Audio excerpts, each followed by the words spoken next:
Друзі, всім привіт! Ми подумали, що просто зобов'язані поділитися цим рецептом з вами. Сьогодні я хочу вам показати, як приготувати дуже смачну шинку в себе вдома, яка буде не гірша, а навіть смачніша, ніж в магазині. Беремо нітритну та звичайну сіль один до одного, змішуємо її і натираємо м'ясо.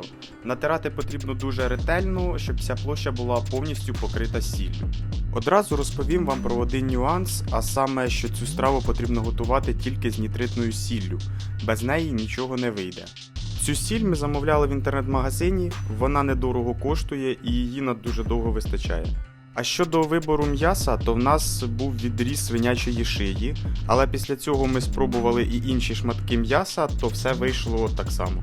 Тепер можемо перейти до приготування. Вся кількість інгредієнтів, яка знаходиться в описі до відео, розрахована на 1 кг м'яса. Далі замотуємо м'ясо в харчову плівку і повністю витісняємо повітря.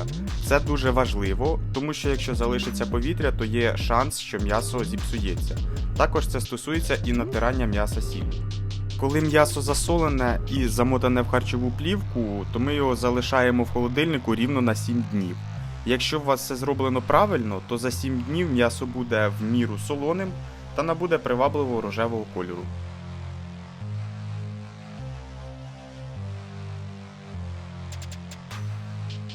Після того, як пройшов тиждень, ми дістаємо м'ясо з холодильника, знімаємо харчову плівку, натираємо улюбленими спеціями і ставимо розігріту духову шафу не більше, ніж на 80 градусів на 3,5 години.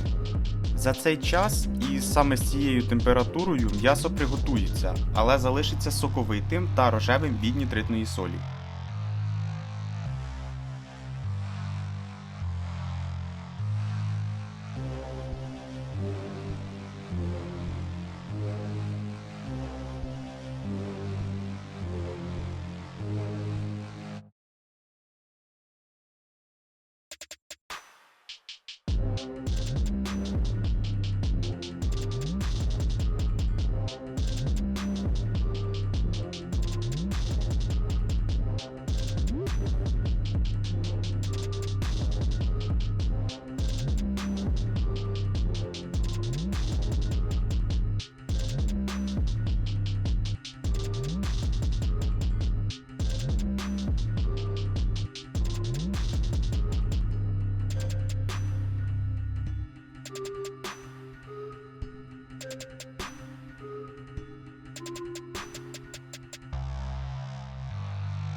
Далі ми його дістаємо і даємо йому охолонути до кімнатної температури і потім вже на декілька годин до холодильника.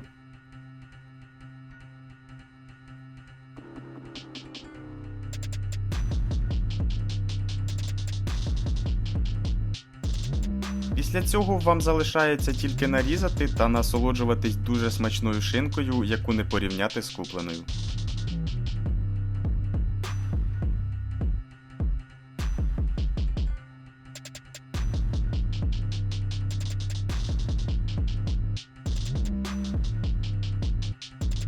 Якщо вам подобається відео, поставте лайк, підпишіться та порекомендуйте наш канал друзям, адже це для нас додатковий стимул готувати.